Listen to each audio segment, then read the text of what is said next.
Yeah, unless they're going to start and try and fake this one out, I'd be very, very surprised. But already you can start see just a very fast push coming in. This is as aggressive as it gets, Mitch. Yeah, there's a smoke down, but it's not going to deter them. Up close here, Avova is trying to hold on to that site desperately. Lowell providing some cover, but Avova's on 6 HP. The right click comes through for Wunda Roden. It was a last-ditch attempt to stay alive. Logan able to shut it down with the help of Akuma, and we're down to a 1 versus 2. It's Logan all alone. He's left in clutches a lot, but this time it's not to be. A very good trade in by Rubino to put the first round on the board for the defenders of Heretics. Yeah, you always feel like in those sort of moments, it really could go either way. Like, you know for a fact that realistically Logan can pull that one back, but a little bit too close for comfort for Heretics, but they get things over the line. Now, we are going to see a minor investment here coming out from the Opportunists, trying to do a little bit of damage. They've got some utility alongside them and using the turret early to just try and deny any early aggression, but they have actually split across the map, and by the looks of things, Mitch, they're just trying to get every single ult orb they can. Yeah, it does look that way. Luckily, Tom, my feed is back online perfectly. It's a little bit out of sync on the last one. Because I saw him die, and then you commentated it, and I was like, what? Yeah, it was, I don't know, it was frozen for some reason, so I had to use the backup, which is behind, but we're all good. We're all good now. Yeah, this round is very weak weapons, but they're going in for a couple of upgrades, right? Your Ghost and your Frenzy can still be very, very intimidating if you're coming in to close range duels, which they are, giving the opportunities away. Roden has a feeling there's someone up close now. Spotted baits him into open combat, but there's nothing that can happen. He needed the headshot to walk away with something, and it's not to be. 2-0. Yeah, this is a map as well where I think Diffuse are looking to be a little bit more brawly than what we've seen from them previously. As said, they were a roster that also liked to try and throw in the Sage a little bit. As said, the parallel to LoL, who pretty much plays it on every single map. I think on Icebox he might switch up to a Sova every once in a while. But the fact is, they have moved back to the style that I quite like. The thing that will really interest me about this, though, is we've seen them almost burst in a lot of rounds, and I wonder how that's going to work when using that Astra, because a lot of the time we talk about the big brain setups, the sort of fakes, the pulling it back, and if you're just running into a site, maybe it's not so effective.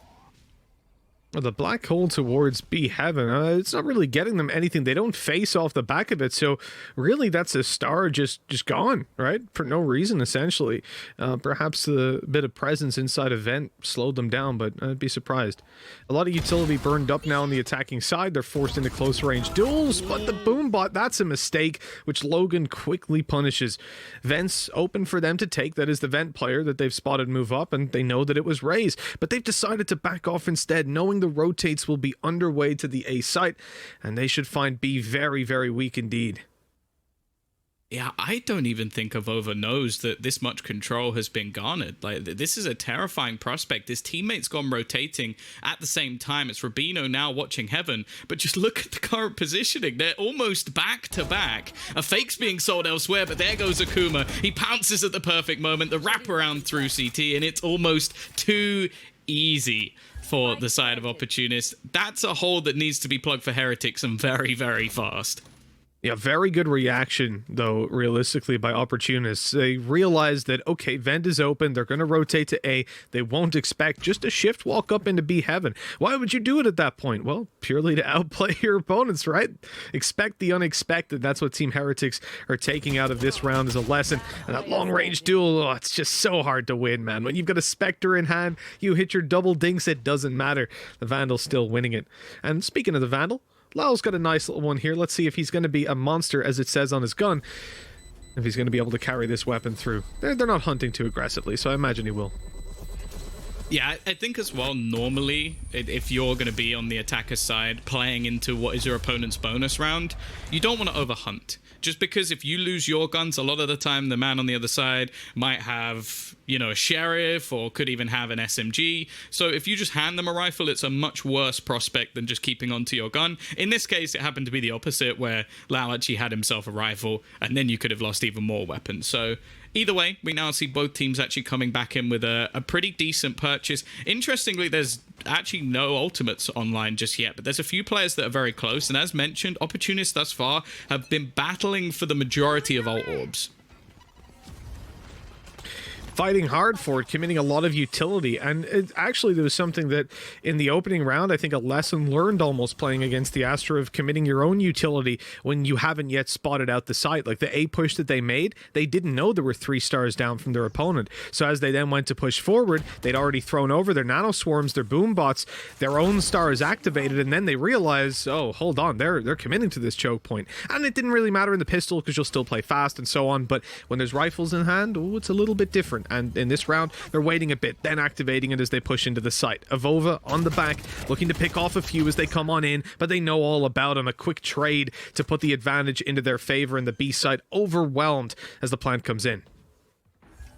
Yeah, Avova does his best to try and delay, but it seemed like he had a very good idea of what was going on, but the rest of the team were a little bit slower to react. Taka's also holding this lurk from behind, just looking to brawl with anybody that comes in to face him, and he's winning these battles while his team continue to fight. Logan is going to shut things down, and well, I think we're getting a repeat of last round, Mitch.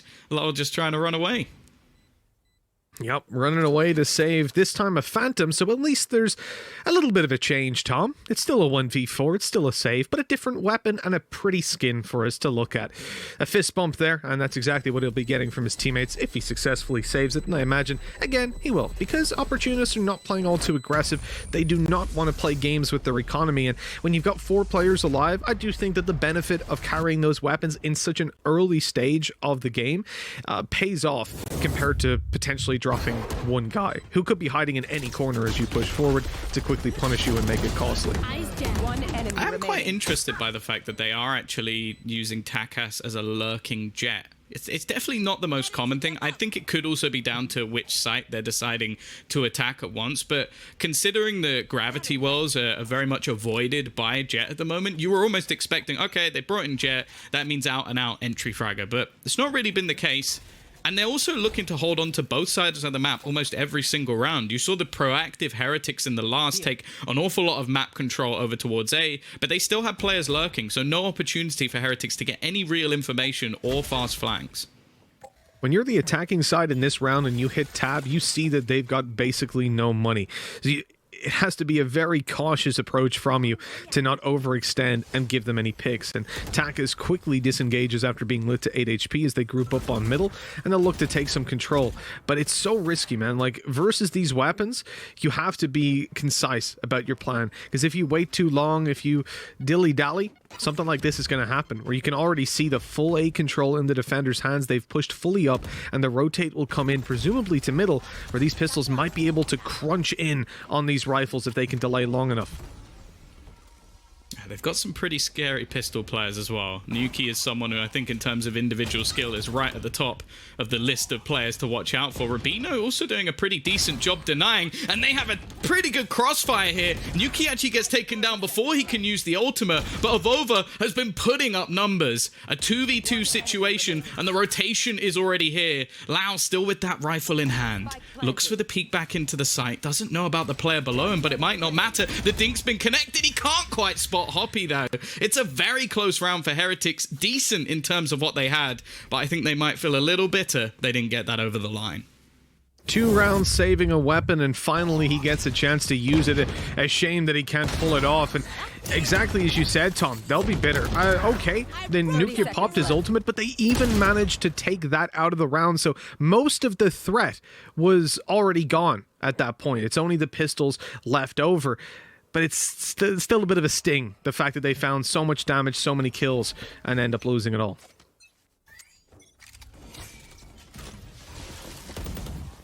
Oh, again. Similar start to this round. But I feel like they've almost tried to get in the heads of Heretics. We've seen almost every single time they've covered the whole map. They've played a slow default, but the change that they've made is now every single player is waiting towards A. And there's been no rotation at all. A slight presence coming in from Nuki, who basically plays that rotational aggressor in the majority of the time. And the only thing that worries me a bit is Opportunists are playing a little bit slow here, considering they're all in on A.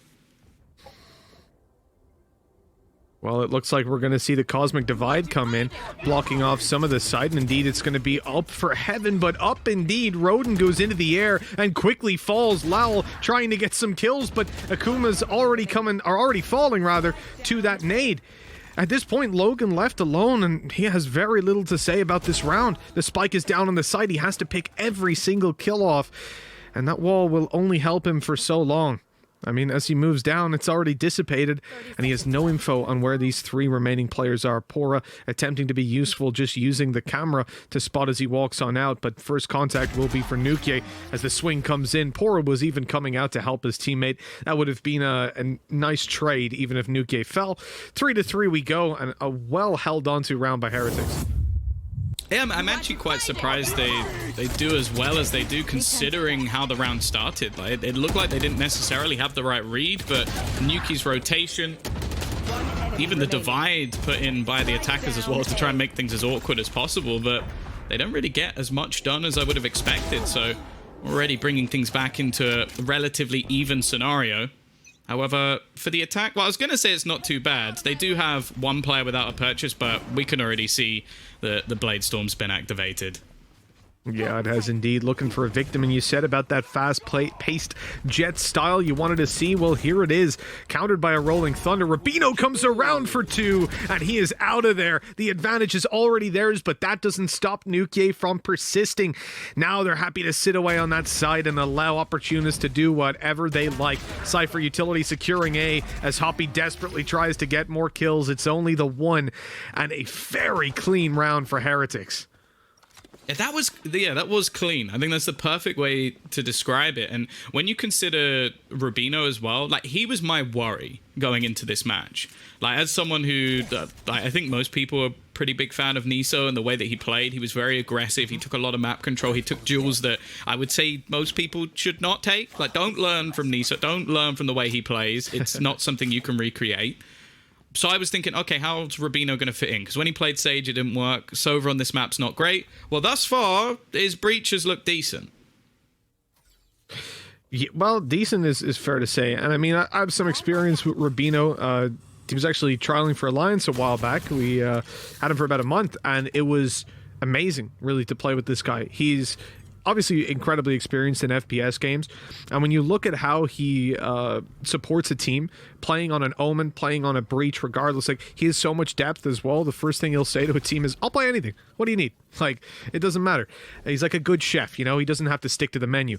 And overall, the value he brings to the team, it's far beyond, I think, what somebody in Niso's role would do. He's very aggressive, he takes those kills, but now we're seeing this other side to Rubino as well, where, yeah, he can deliver the frags, but not this time, because Roden's already gone to site and taken one, dropped out immediately, but Nuke's stuck in the corner. A blast pack, it's a desperate attempt to throw them off the aim, as Lowell trades and falls back. It's the heal that's necessary, and now the Cosmic Divide on the other side. Akuma sneaks on through, Avova up close is able to deal with them, and Lowell with another puts them into a nice advantage. Takas has it all to do to pull it on back as he drops out of heaven, but they're ready to take a double peek. They're lining it up. The one's about to come through that Cosmic Divide, and Takas hasn't got a clue. He creeps up above. The timing was good, but Lowell, his spidey senses started to tingle, so he catches it, and another round for Heretics that goes off with a pretty clean manner. And it's 5-3. Their defensive side's looking great. Yeah, I think there's a few things to note here. Like, Lau's rotations have been spot on. Like, he seems to be in the right place at the right time over the last couple of rounds. Like, in the first few, obviously, he ended up saving. But I also like this Cosmic Divide. Like, I feel like a lot of the time you're seeing players try to almost overcomplicate where it would go. Like, oh, I've got to make sure I section off, like, 3 different avenues of the map. Whereas for there, Vova just went, I'm in this corner, come get me. That's it. You have to run through it. I've got advantage no matter which way you peek. Like, it's just simple, but it worked. Mm-hmm. Sometimes the simpler things are better. Is that what you tell yourself? Yep, every day. I am better. But no, for Heretics at the moment, things are working out, but they're up against a full buy. This could be the thing that finally slows them down a little bit. We're going to see a Killjoy ultimate use. That lockdown in effect to the A side. It covers everything. So they have to play a hard retake, and with the Astra utility, they can be completely locked out of this site. The push comes on through, and the spam's almost taking Pora out of the game. He's down to just 30 HP. With the plant coming in, it's all about the retake game, but look at what Heretics have to use. A showstopper and a res. They can play very aggressive off of this if they want to, and look for some peaks, all grouped up towards the spawn for now, and it's going to be a slightly delayed retake. I mean, if you're Opportunists, it's just a waiting game, right? Let that clock run down. Nuke into sight. Hello and goodbye. He gets around the corner as well, avoiding much damage. The black hole used to keep them in position. Akuma's taken out after one, and it's flipped on its head. The defuse already underway. They don't have an angle to stop it. The round is won and done. Heretics take it on a 5v5 retake. Wow. The utility usage from Avova there was so sick. Like, there's nowhere to go, and I think that's the problem of not even really being able to take too much control. Like, there was absolutely nothing Takas could do there. He's just sat there waiting for players to push into him, and, well, when you clear that site, it becomes very difficult for the remaining players to actually do anything. And I'm fairly certain that, as you said, there's nowhere to go. When they popped that black hole, immediately it was Takas that was stuck there, right? But Hoppy on the backside also got stunned. So that was an easy duel from heaven that was taken as clean as can be, right? He's stunned. He's taking a lot of damage. It's easy peasy. So that utility usage of Astra alone gave them 2 kills right off the bat on that retake. And in a 5v5 retake, Tom, 2 kills is pretty valuable, yeah. Yeah, especially with how far the clock had already ticked. You could see that Heretics were prepared. And that's what we want to see on a map like Split, where we have questions. We're asking if they're going to be ready. We're asking if they've managed to make the changes, losing one of their stars. And so far, so good. And a change of pace once again. This is something the Opportunists have been known for throughout their career as an organization, as a team. And they're going to try and make things awkward for Pora, but he still comes out on top. The pistol headshot from the Classic, just holding down the fort. He's so difficult to clear, and he is just wiping them down. Finally, Logan can clear him out, but it's too late. The job has been done.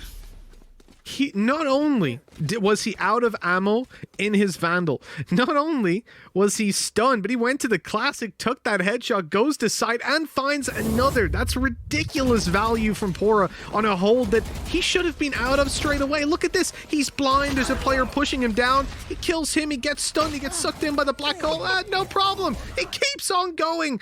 And they had him sectioned off as well. They had him crowd controlled. He couldn't go out in front of the site because of the stun that was activated. So they knew he'd take the fight on the backside, and he still won it. Insane. Absolutely insane work from Pora. And this is why it's not strange to see him even take out the likes of Arena. If you see someone do that on Cypher, they can pick whatever agent they want.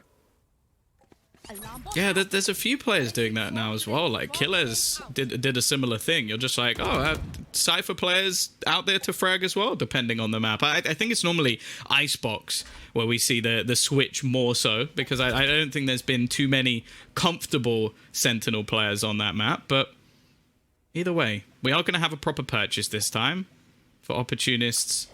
I think they need to get a couple more rounds on the board. Sure, we do still put this map down to be more defensive-sided, but if it comes out looking as a 9-3, I'm not sure the comeback's going to be possible. Off your feet!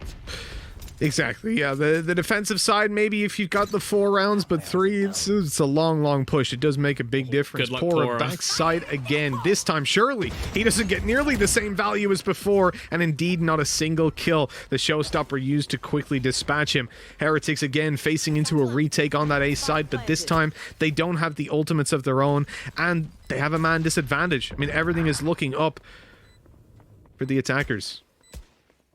I don't see a way back into this for Heretics. It's trades back and forth, but again, it's left just onto one man. He is the star of the show, but this might just be a bridge too far. A 1v3 situation for Nuki, the spike ticking away as well, and they know exactly where he is. There really isn't anywhere for him to go here, and the swing onto Hoppy will get him absolutely nothing. And I like that from Opportunists. This is something you'll see a Kukos or Existence do, where you hit a site, it goes quite badly, and then you do exactly the same again, because your opponent's read in most cases is, well, they've just fallen completely flat trying to take this site, so let's gamble elsewhere. And that's exactly what Heretics did. They had 4 of their players towards mid and towards B, and then just Pora trying to hold down the fort, and this time wasn't quite enough. Yeah, indeed. You know, he can come out with that massive play in the other round, but you can't expect the dude to do it every time. As a Cypher, it sucks when you just get sectioned off like that, because often you're going to be on the weaker side, right? Because your utility is almost an extra player for you. Once they deal with it, you're in hot water. I like the wall here. Oh, no wall. Okay. They're not going to go in. Nobody wanted to rotate over. Of course, Lal already has his res. They're instead prioritizing the early rotations and moving into the B site where they believe the hit will be coming in. And indeed it will. In fact, already 4 players shifting their way up into heaven.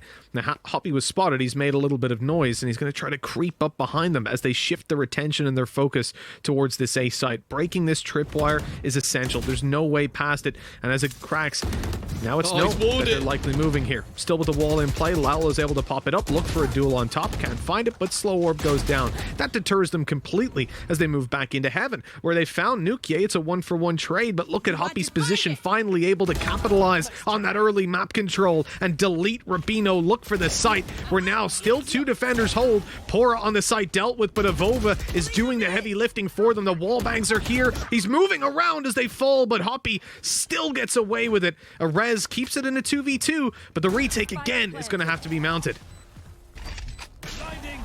Yeah, they've placed down the Cosmic Divide to try and hold them back, but it's Rubino already with a quick entry kill. It's left all onto Hoppy.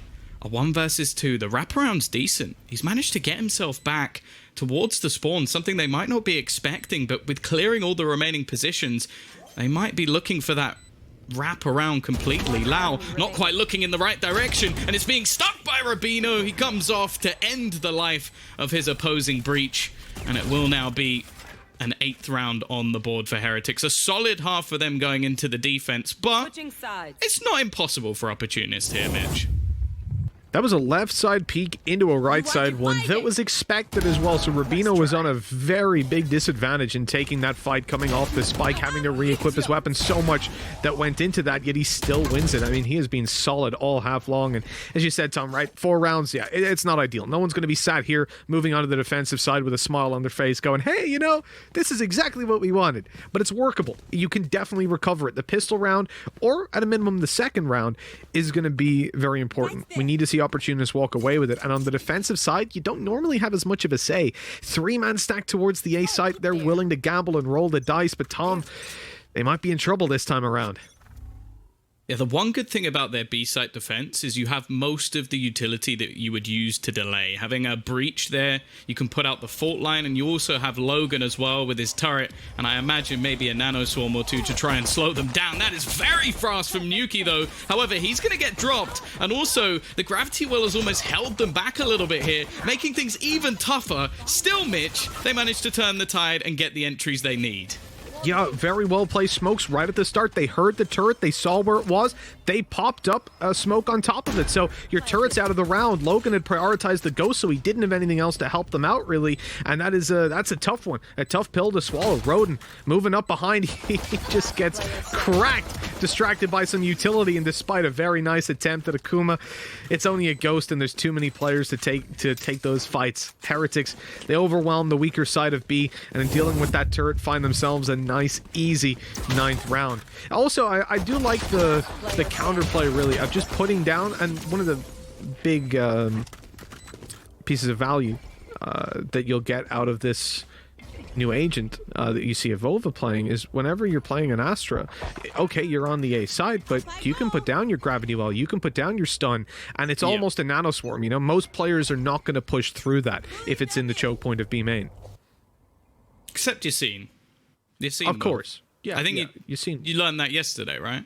Yes, it's a lesson well and truly learned. Thank you, Tom, for reminding me of that.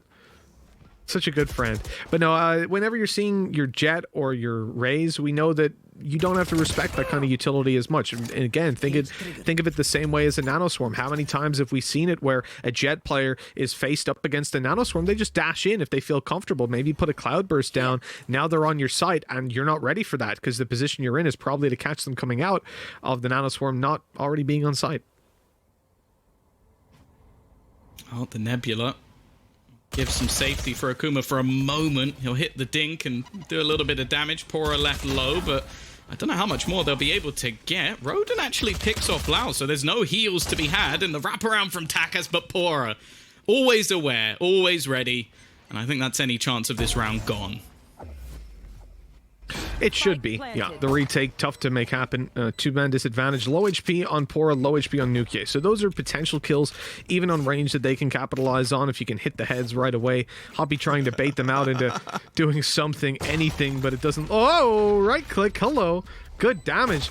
Like, this is winnable at this point. The kill doesn't come through for Hoppy. Very unlucky RNG on that right click, leaving Logan to play exits. And the handy thing about being in a round like this is you can afford to take this angle, just jump into the spike if they save somewhere else. The risk isn't really there for you. But ultimately, even against the 6 HP player, he can't win. Pora's just got the jump on that fight. Yeah, I think this is it, though, for Opportunists. They have to win this round. If they lose this, the economy game somewhat goes out the window. This is the biggest advantage they're going to have for quite a while, I'd imagine. And, well, realistically, Heretics are 10-4 up. I think that's all you really need to know about this game thus far. That's the main point to bring up. Also, just look at the depth within this roster. I don't like to talk about scoreboards, but if it's 13, 14, 11, 10, and 10, that's pretty impressive. Everybody is here for Heretics. Oh yeah, they're showing up. And we're seeing that. Obviously, we've been talking about Rabino, we've talked about Pora, and those are the players I guess you wouldn't normally talk about on this roster in particular. Lowell's Battle Sage, Vova, obviously typically a very aggressive player, now on the Astra a little bit less so, and Nuke, one of the highest rated players in European Valorant. So it's a star-studded lineup, and to see everybody delivering, it's scary if you're facing off against them, especially with 4 rounds. As you said, Tom, it's do or die right now. This is the round that Opportunists really need to take. They've fully invested, and they're up against 4 Spectres, so they have the weaponry advantage. On the defensive side, being able to force or decide the range of duels, you don't have to play into the hands of the Spectres either. But on a map like Split versus a new agent, things can get a little bit scary, a little bit surprising at times. I was just watching that engagement in upper B, that smoke, it makes them think that Spectres are about to burst out and take the duel at any moment, but in fact, they're rotating and they're looking for the A site with a full 4-man push. There's a bit of utility to deny them. A couple of stars themselves, but you know that there's more to be placed, and they might actually get caught placing them themselves. Akuma a little bit slow, but he gets there in the end, and eventually just destroys the push. It was only Spectres and Poras left wondering, where have my teammates gone? 10-5, a solid hold from Opportunists, and that's exactly what we wanted to see going into their defensive half. Really beautiful stuff, and one small thing to point out here for Akuma, the big difference between playing an Astra and playing a Cypher, for example. If you think about popping a smoke the same way you would a cage or something like that, if you try to use the utility as reactive, it doesn't really work because you have to, there's an equip time, right? After you've activated the smoke, the stun, or the black hole, you have to then take your weapon back out. Whereas with Cypher, it's a point and click. You can be shooting while you're activating cages. So it makes a pretty big difference in a lot of scenarios where you want to use your utility reactive. Sometimes you just don't have the time. That felt a little bit close. I think that's the best way to put it, is a millisecond less and maybe he gets shot in the face. This round, actually not going to be much of an investment. Oh, he's been pulled in, but hey, he may be stuck, but that doesn't mean he can't shoot. So that's absolutely fine. Opportunists get their 6th, but I think this is where things should be a little bit tougher for them now, Mitch. Tom, is exactly as I said to you before. I think last night when we were playing a couple unrateds, you know, fragging out, I was saying to you that a lot of people, they respect utility a bit too much at times. And in particular, we were talking about the nano swarms. But I also said about, when you're looking at the black hole in particular, you can get out of it from any side of it with knife out. And in that position, I mean, they didn't even try. Just crouch, spray, and let it go. And it works, Sometimes you just have to do what your opponents aren't expecting. And that one there from Roden is an aggressive play. It's worked out for a kill, but the B side is now very, very weak. A cage for the cross as they start to move over. And Nukier, well, he's already on the site. That Rolling Thunder will help his teammates cross. This player's postured and ready to retake, but the spike will maybe not almost certainly go down. Takas wanted to have something to say about it. He's starting to move forward. He's looking for the duel on site, and now he's out. This is a very early push. The Cloudburst gives it away, but he still catches Rubino off guard, extends it into more with Hoppy up behind him, and now that spike planted, but Lal has no chance of pushing the defenders off it. Again, a 1v4 in which he must save a weapon. We got to get a tally for that one. Again, it's the pretty phantom skin that he's got just tucked away in the corner. Little consolation to Heretics, really, is it looks like Opportunists are back in the game. Isn't that what you do with your Reaver Vandal? That's what I do when I find a Reaver Vandal on the floor, Tom, because as previously stated on Twitter, I'm fairly certain I'm How many days? Part of some sort of targeted campaign. I think this is day 147 that I've checked every day for the Reaver Vandal in my store, and it has not been there. So that's fun. That's a little bit unlucky to me, I think it came up in mine like a week or so ago, but you know what, Tom? It did, and I can tell it did because you messaged me a picture of it. And then didn't buy it. So our friendship is over. That's a shame. Anyway, shout out all the people who are 10-7. looking for skins and will never get them in their store again. It's we've just been marked. We've been cursed. I want to give you money, Riot. I want to give you money. Take my money. Well, the economy at the moment for Opportunists is thriving, and because of that, this is where we should see a change for Takas. He's not at the best of games, let's put it that way, but the reason we see him moving to Jet, the reason he's no longer on that Sage, is because of this Jet op. The ability to be so much more aggressive and get out of dodge without too many problems. Now, the purchase at the moment from Heretics is a bit of an interesting one. Now, you've got the save weapon, that's why Lau still has himself a rifle, but they have put a little bit extra into Nuki and do have a res available if they need it. However, they've already started off with what looked like a fairly easy pick. It did. They made it look easy with the Sheriffs in hand. A weapon upgraded, and the site taken. The nade is good, though. Luckily, the smoke comes in time to allow a fade back. Alarm bot triggered. Logan knows there's someone coming on up, but he's surrounded. There's players absolutely everywhere and nothing he could do about it. This is starting to fall apart now for the defensive side versus a relatively weak buy and a Vova assassinating from above as Nukier picks up his third in the round, leaving Takas to run away. A 1v5 this time, but a more valuable weapon on the line. No way that he commits and potentially loses a weapon that no doubt they don't want to be investing into coming into the next round as Heretics hit 11. That was surprisingly easy as well for Heretics. I think that's the thing that scares me the most, is that was basically just a straight up push through middle. They pick off the one man, and then after that, the after plants, it almost looked too easy for them. Now, at the time, there wasn't any ultimates for Opportunists to actually put into play to try and retake things there, but that is a rough round to lose, especially when you look at the current situation. Sure, they can still buy, but they lose another one and they're almost out of a map that we said, not that it would be nice for them to win, they need to win. The next map is a 27-0 map for Heretics. You do not want to be going into that with a deficit. Yeah, again, I'll throw myself under the bus on this one and say that I indeed predicted it to be an Opportunist win, and the logic of that would be split and ascent. When it comes to Haven, I think it's very, very difficult to come out in almost any matchup if Heretics are playing and favor their opponents. So yeah, a map they need to win, a round almost, I would say they needed to win, because now they have no opportunity to slip up. If they make one mistake, they're screwed, and Roden pushing in a little bit too late. The cage buys just enough time, well placed by Pora, to stop them capitalizing off of that Rolling Thunder. The Nano Swarm, the Boom Bot, this will get them an ultimate orb, and Logan will only then Oh, they've not even gone for it. He's only one away from the lockdown. I'm surprised they don't hold that for just a second longer after so much utility had been burned up by the attackers. An interesting decision, but we'll see if that has any effect as things go on. Great flash. It seemed like both players were quick to react. Lau also putting a slow so that they couldn't actually get into their position. And now they've gone back to B anyway. Now there is a player up in heaven watching, but Logan is in trouble. So much utility coming into his corner, and he is locked out, left alone as they all go pushing in, but he still manages to get two. This man is so difficult to remove from situations, but the res has been placed, and any push through this cosmic divide is such a risk for the side of Opportunists. They do still manage to bring back one, and it may be possible, Mitch.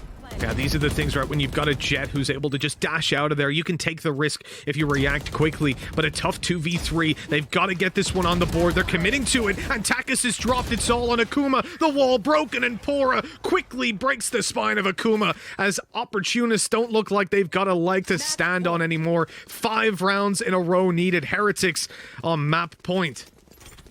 Oh, this is a nice spot. Yeah, I think Heretics have done so well to make a lot of these defensive situations very, very awkward. Like, the fact that we actually see 2 kills come in there for Logan is a miracle. Like, he should get nothing. He was slowed, stunned, blinded, and still manages to get 2. It's the caliber of this player we talk about all the time, but the rest of the team just couldn't get back in. The Cosmic Divide meant that they basically had to go for very aggressive pushes, and the res from Heretics made it even tougher. Now this round, again, still a purchase, even a couple of ults available. Takas looking to get a bit aggressive, but the fact is Pora most of the time is just going to be waiting. So it's similarly to what we saw in the last half. There's only so much ground you can take. They're stacking. It looks like it, yeah.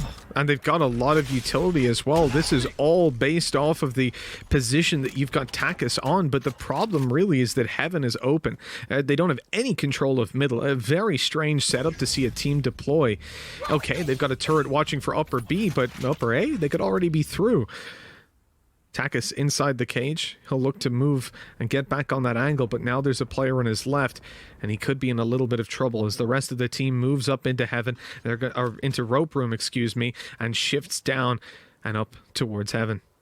I mean, for Takis getting out of this position is going to be tough. He can get the first kill, there you go, but now players coming up behind him. Akuma ready with the pull, but Rubino again just doesn't respect it. He's ready to take the kill. Takis has to deliver with the knives in hand. He's the player stuck towards the side, and he misses. Taken down by Rubino yet again, who survives. Jumping down to sight, a full spray, pops the Rolling Thunder, but that player's already dead. It's a 3 versus 2. Lockdown going to come into effect for Logan here. They've got to defend it. It's likely they get pushed on, and already Lowell attempted it, taken down as the flank comes into play. Nuke trying to decide if he goes for it. Should he stay or should he go? Well, he's got to go and get out of that ult. They're already on site. The spike is not planted for him. He has no utility to get out there. Halfway stuck already. He needs to swing. He needs to go now. The time is too low. They've got it done. Nuke gets the kill in the end, but it's not enough. Opportunists hang on for at least one more round.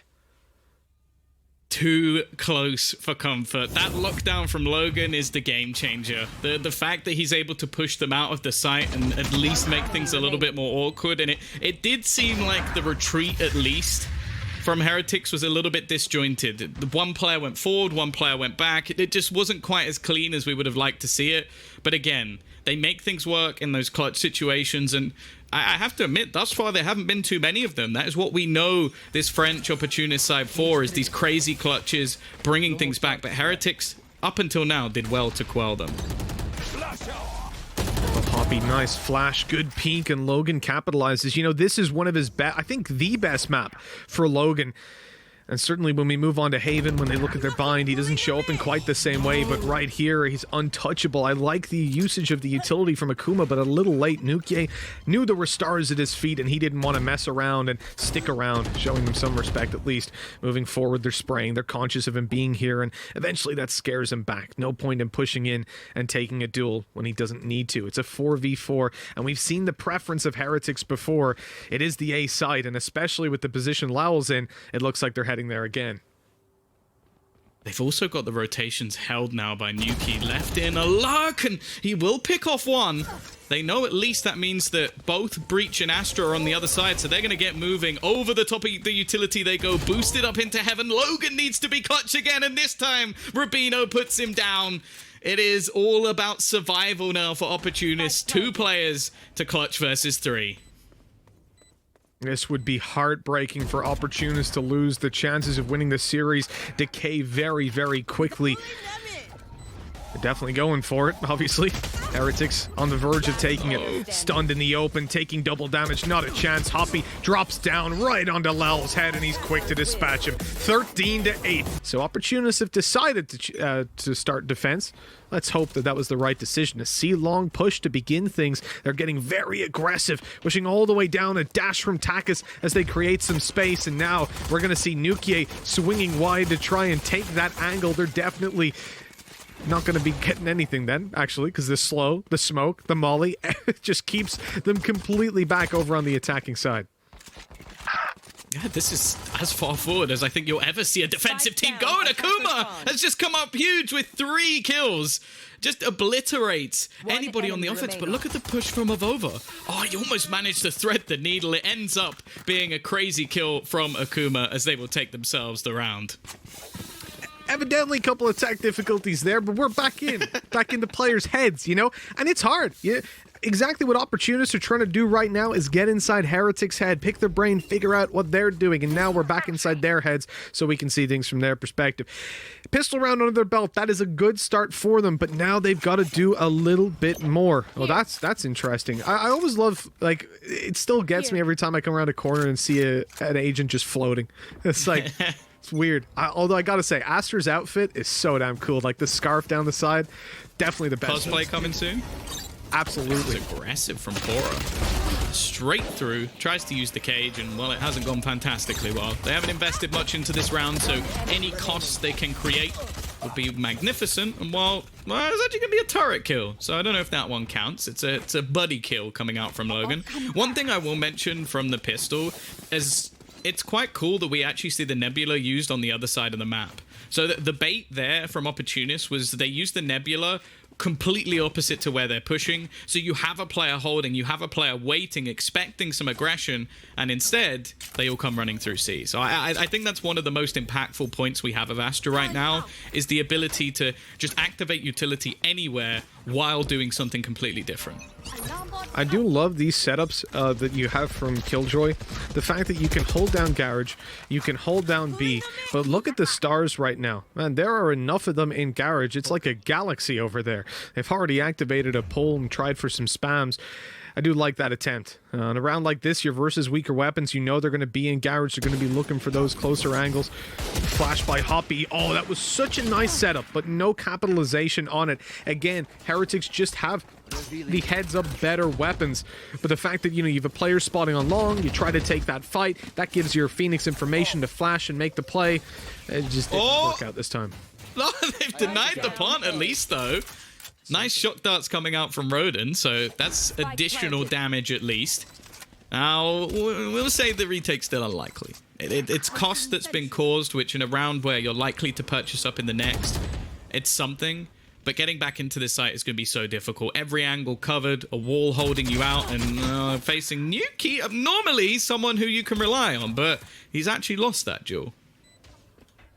And you can see, I'm pretty sure they had somebody over on Angel to actually watch for the players doing a double shock dart lineup coming out from like the B side. But that's where the benefit of those faster shock darts will work, because, okay, you're not going to be able to get the double shock dart when you do it like that, but they can't react in time.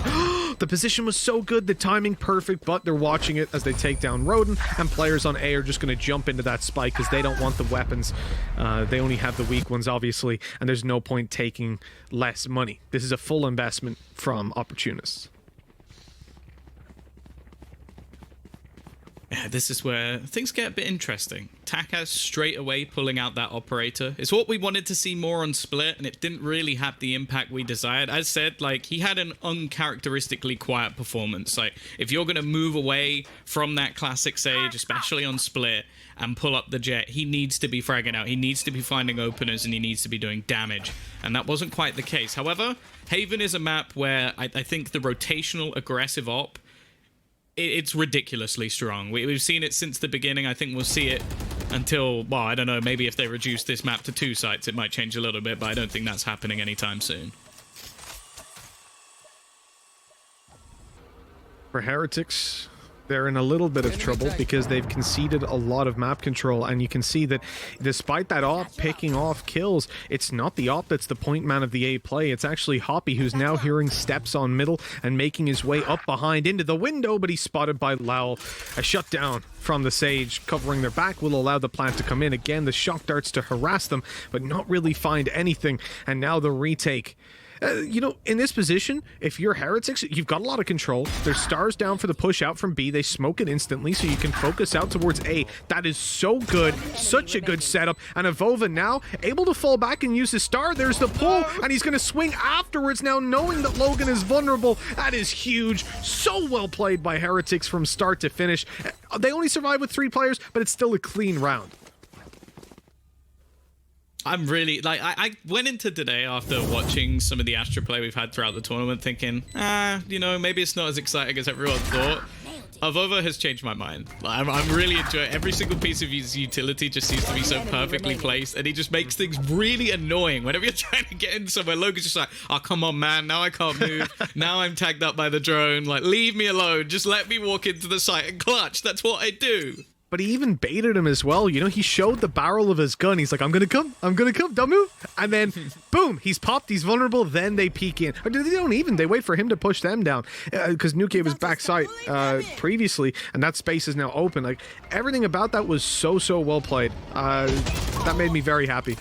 Oh, Logan, that's a headshot off, but he's not going to get anything for it. A little bit of damage. I think he right-clicked a little bit too close. Hoppy has managed to dodge the showstopper. Takas didn't, but it opened up the opportunity for him to get a kill. Still, no capitalization. And with weak weapons under their belt, we didn't really expect much from Opportunists, but not a single kill? That's going to give Heretics a lot of credits to spend. Also got the Cosmic Divide. I feel like it's very situational, and actually a lot of the spots we had, it was mainly the defensive uses I was more impressed by. I think there was one round I can think of on the attack coming out from Heretics where it was specifically useful. Again, we'll have Takas on the operate even. Apparate. Apparatus of death. He's gonna disappear. He's gonna apparate. But we hope not. At least that is aggressive from Akuma, especially on the agent he's playing. Your Astra just pushing in. That's most of your utility now gone. No more smokes. No more gravity walls. I'm not feeling too comfortable about that style of push, but Takas is well placed and will actually deny any more aggression from Nuki. You know what? The upside is, okay, Akuma went down, but so did Avova. So that's the utility gone from the attackers, and actually ends up being kind of a worthwhile trade. If you're, I think that at least on the attack, you should be getting more value because you can still plug the holes with the likes of your Killjoy. So it's I don't know, kind of 1 in 5 chance. There's no way he knows that he's there, but it worked out this time. Takas up above, nice kill to Pour. That wall doesn't save him at all. It just puts him right on a pedestal. Takas moves to the left side, sees another, but Lowell's quick to react. Rubino down to the shock dart as Lowell looks to get more, but that flash, it's so well placed. There's another on its way. That's why Lowell falls back, but as he heals, Logan executes the perfect flank. Now, good to take this defuse, although it will be Hoppy as he needs to get his ultimate up and online. Just 1 away after taking this defuse. And there's a Reaver Vandal for him as well. What a lucky guy. He didn't even take it. Throw that up. I'd swap the op, but that's just me. Yeah, you're a bit of a wrong. And also, you don't have Takas as your teammate. I feel like if you had Takas as your teammate, you might be thinking a little bit differently. No, then if it's a Reaver Vandal, I wouldn't be. You are the analyst of Alliance who has Cadavra, so if you're also making that choice, not the smartest thing in the world. I guess I'd do it for Kata, alright. Whatever. Mainly because he'd be screaming like, Meech, gets up!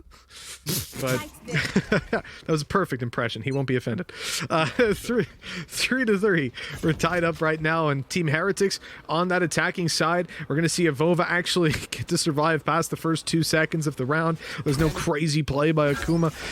He's got the Cosmic Divide, but as do they on the defensive side. And I'm actually excited to see on Haven now how they're going to be deploying these, because we saw it on Split not really deliver all too much. I don't think there was a Cosmic Divide I was sat there thinking, oh wow, that's such a good use of the ult, but I do feel like it's just generally going to be mediocre. There are some combinations, the most I'll say is some combinations you can use that make it incredibly strong, but it's very situational.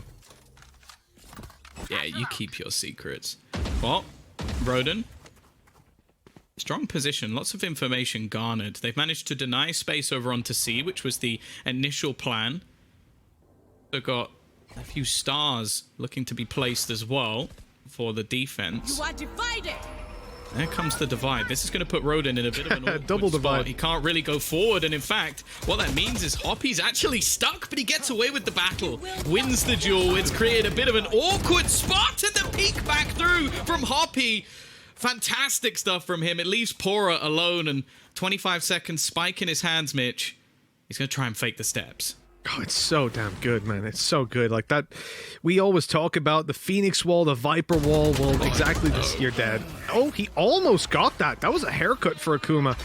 But yeah, we talk about those, Phoenix and Viper walls and how the Phoenix flash and the Sky flash through them are so powerful. Right there, we got a preview of what we can expect in the future. Hoppy plays right on the edge of the wall, takes the first fight, even though he was vulnerable, then pops the flash and goes on through. It's so good because remember, that wall also dampens your sound. You can still hear through it at close range, but not like it's very like underwater, Not right? in the heat of the moment. Exactly. It's submerged and you can't pinpoint it enough. So that flash is masked a little bit more, gives you basically no time to react to it. And then, well, he gets 3K out of it.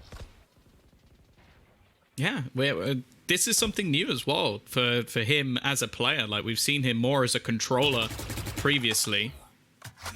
Now, past the gravity well they go. With a deep nebula, they've been able to take a lot of A control.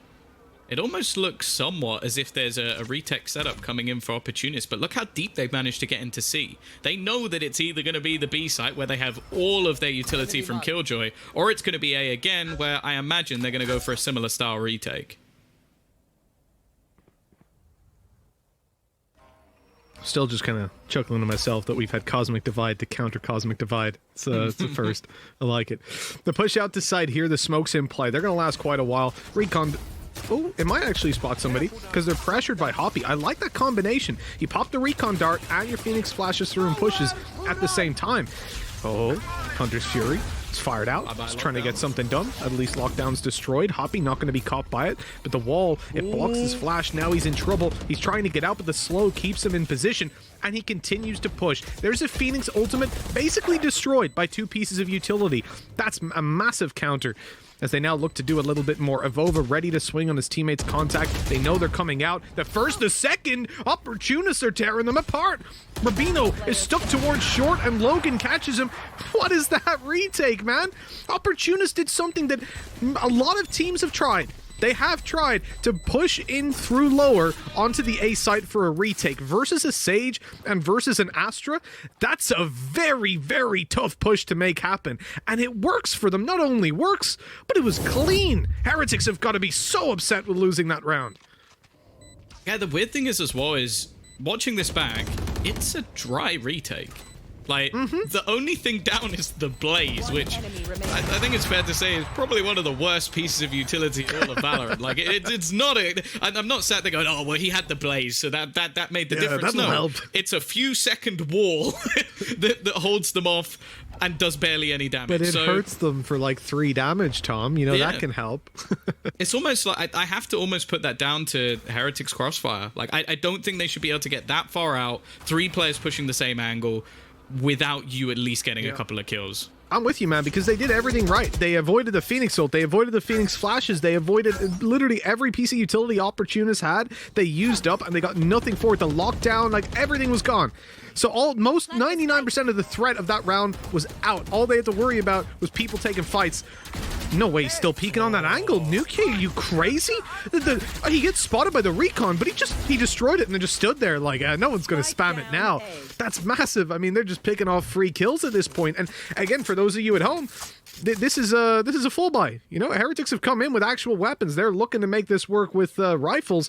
And, well, it's been clean for Opportunists so far. Oh, goodbye. Yeah, Pora feeling like he needed to make some sort of play, and with the time ticking away, I kind of agree. Getting this spike down is going to be impossible, and they look to try and push, but actually the gravity well holds them back a little bit. Over's only good for one, and Lau will fall all the same. Opportunists, I feel like they're playing a risky game here, just allowing the A site to go, but so far their retakes and their denial of space has actually been pretty damn good. I'm impressed.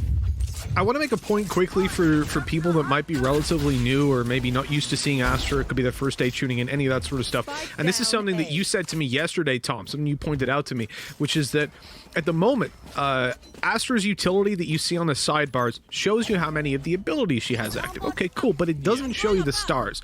So in that retake, or before Opportunists had to retake, when there were 3 players alive, Pora peeked into an op. Dry. Okay, Nukier, a lot of space, and perfectly predicted. This is a weak buy. I thought I'd have time to talk, but maybe not, because they're trading back. They're getting weapons. They might even be getting the site. Takas has something to say about that, but he's been spotted. Knives out. 30 HP. That shock dart almost takes him down. Logan providing the cover from afar. The right clicks not going to deal the damage as Lowell needs to get that spike. It's being watched by 2, and they hope the information will be enough. Even picking it up with F isn't going to help them really, as Pora should be falling. There we go. Traded out by Robin Hood from the grave. But the point quickly to make it is that in the 3-man hold on A, there were 3 attackers there. Avova, I'm sure someone would be thinking, but he had smokes. Why didn't they smoke it? Why did they peek it like that? Well, he didn't have any stars left, so he couldn't place it and activate it because he didn't have it to place in the first place. So it's just something to keep in mind, that you might look at it and think, oh, they've got 2 smokes, cool. But actually, if they don't have the stars to use them on, it's kind of not for naught. 7-3 defensive side. I highlighted the default from Heretics being so strong in the past. Well, they've been able to take the sites, but they haven't been able to hold on to them in the retakes. That round coming a little bit close, but I think they're going to want to get these last couple of rounds. It's risky again from Akuma, something we've seen a couple of times. Last, he managed 1 and done. This time, absolutely nothing. And now Logan's about to come under pressure. A man who seems to thrive in those moments with support from Roden. The chances, again, is that this will be another afterplan. It looks like it. As I said, Opportunists love playing from behind, and at this point they're going to have to, because there's only 2 players left alive. Hoppy does well to at least take out Nuke, he'll look for a little bit more push down by Lowell, leaving just Takas. That operator has done a lot of work so far, but it has a lot more to do. An Astra Star going down inside of the window deters him from pushing up there. Barrel's spotted, he knows there's a player around, a ghost in hand. He won't take even a lick of damage from that, but this engagement, he won't be so lucky. Oh, 2 good attempts. They would have been nice shots. They would have been on his YouTube channel afterwards, but both miss, unfortunately. Still, also, that's the goated knife right there. That, I forget what it's even called, the Karambit. Double-edged one. It's beautiful. It seems like you might have a problem, Mitch. I like skins, Tom, okay? I like skins. How much money have you spent? We don't need to talk about it. It is an unknown amount to myself, and I shall keep it that way. For my own sanity.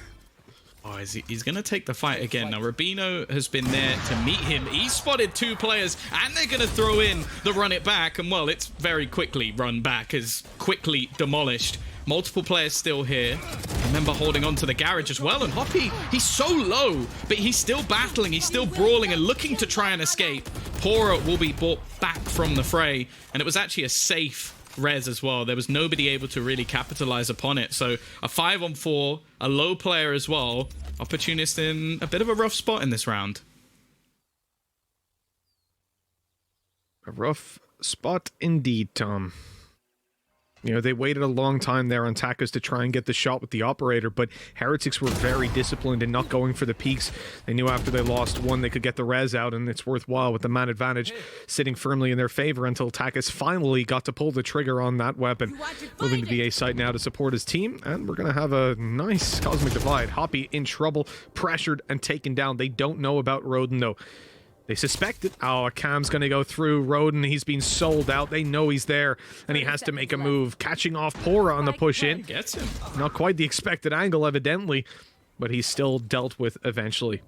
Attack is having an operator, no dash, going through that wall. I didn't expect it. And the timing is ultimately what gets him.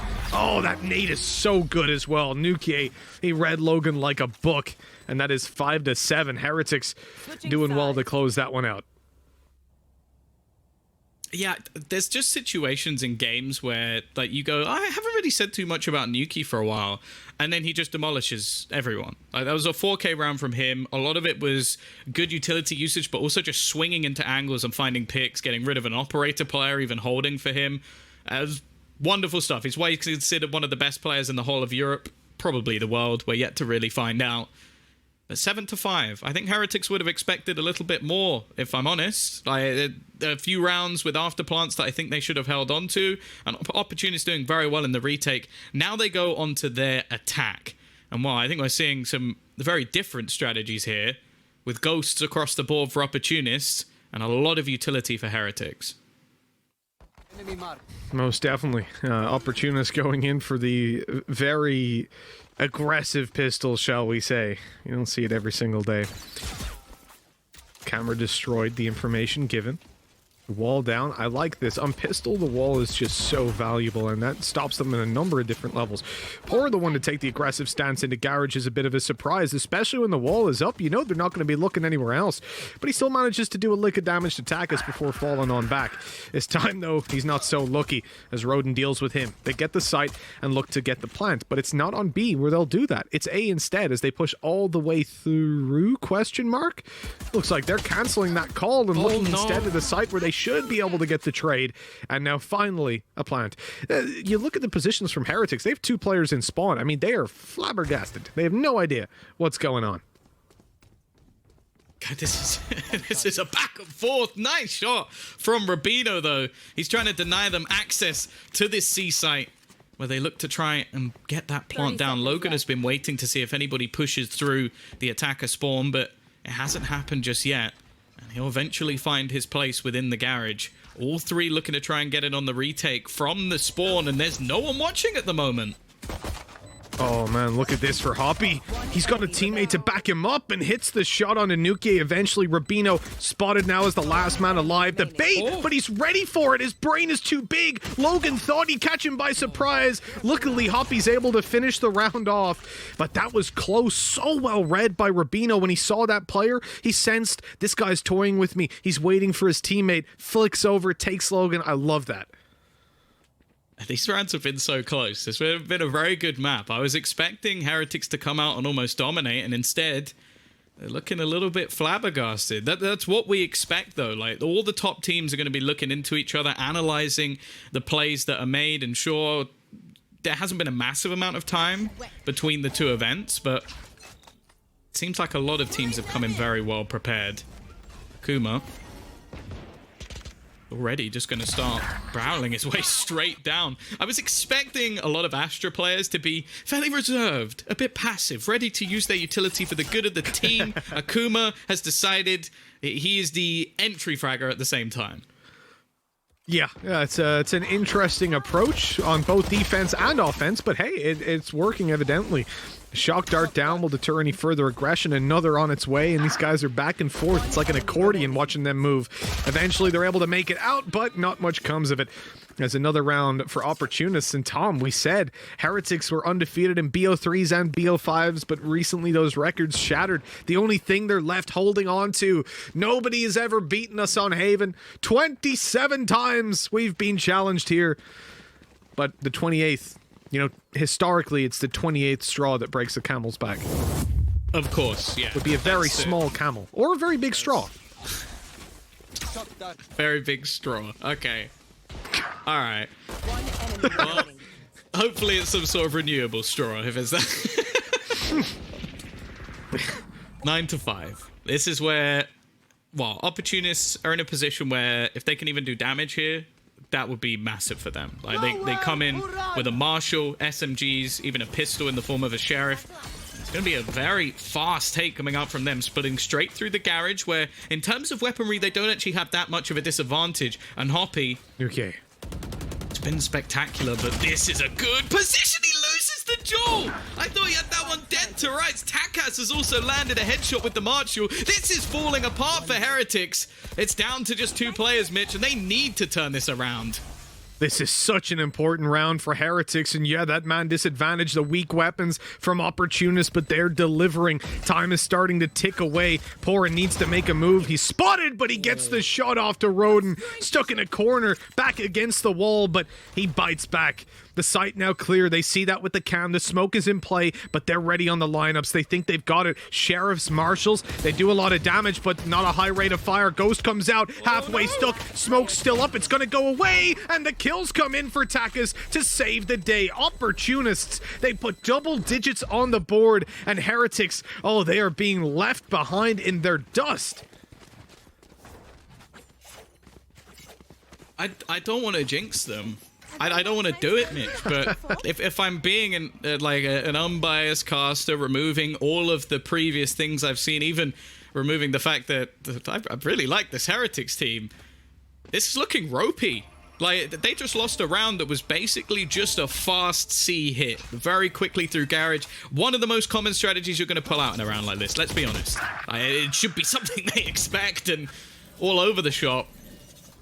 This is looking fantastic for Opportunists. Hoppy on Phoenix has been huge. Roden as well, like, previously wasn't someone who, like, always played this over. It was switched around quite regularly. He's looked great as well. And I don't think they've really put a foot wrong so far in this match. No, they have looked clean, and we talked about how the new compositions, obviously with Astra, can change the game so much, and we spoke about the Phoenix and Opportunist approach, compared it to Ballista, and how they managed to take Heretics very close in a 14-12 victory for Heretics. It was the shakiest game for them in recent memory, but I gotta be honest, I thought it was all just posturing, Tom. I thought we were just chatting about potential, you know, trying to give both sides of the story, but really, come on, Heretics lose this map? No, it's their home ground. They know what they're doing here, and they've looked good so far, even with this new composition, but Opportunists, they've brought something different. Roden, again. I saw a thing in chat earlier, instead of Robin Hood, it's Roden Hood, and I think we're going down that road. This guy's got so many damn shock dart kills all throughout this game. It's ridiculous. Well, actually, that fits perfectly as well, because obviously we kind of assume that there's an organization coming, but as of right now, he is taken from the rich and given to the orgless, so it's just perfect. Yes, very commonly how they used to refer to medieval peasants, the orgless, you know? They're not supported. I'm not skin, I'm orgless. I'm orgless, yeah. Well, 11-5. This is unbelievable, and let's paint the picture of how important this round is, Tom, for Heretics. A loss here puts 12 on the board for Opportunists. That represents not just a way back in the legacy of Haven being torn apart, but also a way back into the series for Opportunists to knock Heretics out. Remember, Opportunists' ascent is quite strong, albeit Heretics is as well, but if they do it here on Haven, oh, it's going to be scary. That push on site, the lineup is there! Oh my god, Pora! 2 kills contributing to the third, and this is a shakedown. Roden somehow manages to pull it back. He's going to be spotted, but Logan's here as well, and we said Opportunists like to play from behind, but this is just ridiculous. Hunter's Fury is online, and they might look to get something for it when the recon comes back online, but maybe not anymore. The 1v2 for Roden, you can't really afford to use your ulti and be rushed down. The camera's spotted, but hey, there's no Cypher to activate it. They're both on his close left. He can isolate the first fight, but then the wallbang comes through. Heretics, the lifeline they needed is extended. They want to close this out. They don't want to risk a final map to potentially knock them out of the running for Challengers Finals this week. They've got a long way back, though. I will say that they are a team with that level of resilience. They're a team that has the mental fortitude to turn things back around. A seasoned roster of players from previous games that have been successful in those particular esports.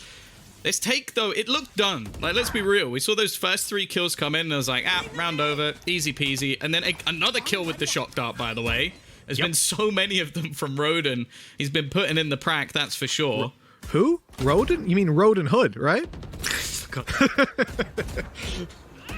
Don't do that to me. Don't do that to me. I was like, wait, have I messed it up? Have I been saying it wrong the whole time? Oh man, look who opens it up this time. And Nuke position given away. No. They know when he pops that he no longer has his weapon out. That's so beautiful. A 2-man advantage now for Opportunists as Heretics again have to pull it back on the defensive side. And the problem here is, Tom, they don't have a goal. It's not like, oh, let's go retake C. Oh, they're on their way to A. Get there early. They don't know what's going on. They've got nothing for the players that they've lost. Look at where they were. In B and inside the window in garage.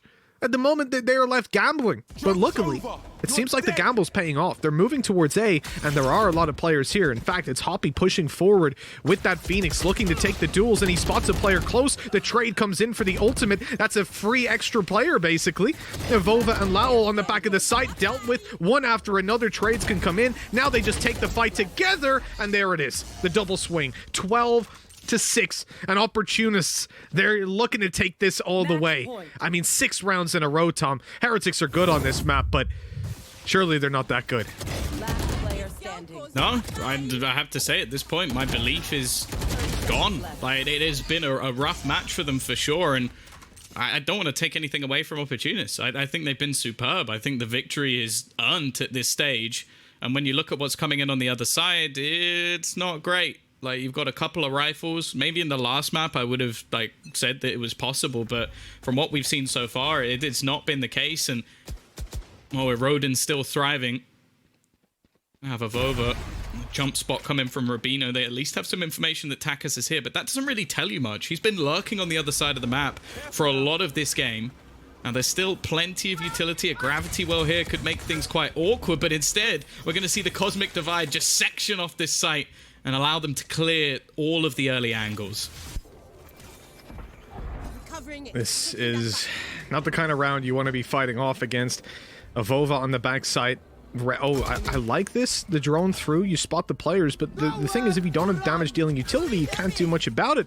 Eventually, Shock Dart comes in, and Lao's good for the kill. Hoppy upside, able to trade back a little more as well. Eventually, Lao's good for 1.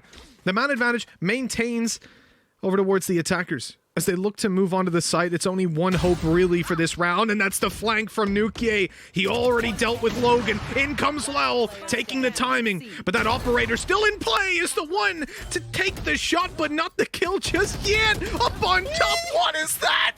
Nuke uses his blast packs to throw him off guard, presuming he was up against the op still, but it's the ghost out that manages to deal damage. Not enough. What a crazy fight, a crazy round, but they hold on at least a little bit longer. How dare you do that, Nuke? How dare you do that? That's one of the most unbelievable ways I've seen anyone decide to clutch out a round. It's like, you know what? He ain't hitting this shot. I'm just going to go straight over the top. That was a 1v1 that would have ended the map. I respect it, but at the same time, that is one of the scariest things I've ever seen anyone attempt. And the op shot barely missed as well. Like, I thought it was on. For a second, I thought that definitely hit. I don't know if he dashed too early or what happened. Started moving. I don't know, but oh wow, that came down to the wire is not even right. Down to the atom. Like, oh man, I'm sweating. That play made me too. sweat. I'm not even kidding. Yeah, I'm actually sweating. 12-7. Opportunists looking to break Heretics' record. The final record they hold on to here. 5 rounds in a row needed for Heretics. They've done the first. Nuke even shuts down Takas, who's been so instrumental. Again, he just won a 1v1 against this guy, and now he's like, I'm not even giving you a second to breathe, man. Right into the start of the round, taking that fight. Yeah, the amount we see Nuke use the operator is not massive, but don't doubt his ability, ever. Like, he can definitely work this weapon, and it adds a scary dynamic in. Rubino gonna go peeking. They've caught them in. They've left them in awkward positions, and oh, it's a battle once again behind this smoke, but it's gone the way of Lao. The remaining 2 players not in the best scenario here. Rodin trying to sneak his way out, and they are not going to allow for that. They are ready and waiting, and Akuma is left to try and make some more of those big brain plays. Actually going to divide all on his own using the ultimate. He's going to go straight through, and Rubino is watching. Watching, waiting. There'll be no commiserating, not yet at least, because Heretics still need 4 more rounds. Then they'll tell them, good half. 4 in a row. It's tough, but hey, they're already getting 2. Just a little bit more. Ooh, no. That's the road you're going down? Really? Oh, yeah.